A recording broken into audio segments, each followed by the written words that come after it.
जी कैसा लगा धमाका? देखने में मज़ा आ गया ना। अब ये लोग जितने भी विरोधी पार्टी था, बहुत लोग मतलब कि कल बोल दिए थे कि लाइव में खेसारी लाल यादव कि मैं जानता हूँ कि कौन करवा रहा है, क्या नहीं करवा रहा है, कैसे करवा रहा है, मैं सब जानता हूँ। इसमें बहुत सारे लोग को जला था, आप समझ सकते हैं क्या जला था।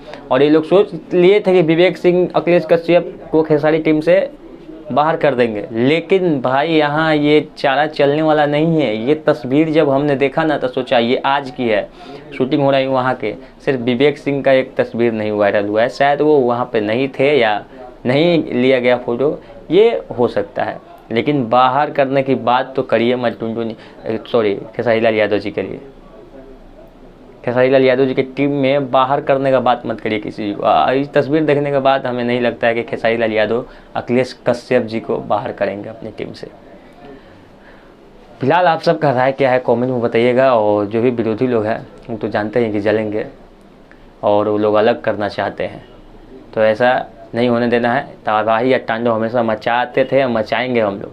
फिलहाल मिलते हैं नेक्स्ट वीडियो में। वीडियो देखने के लिए धन्यवाद। मैं आपका भाई दिनेश, आप देख रहे थे बसंत भोजपुरी।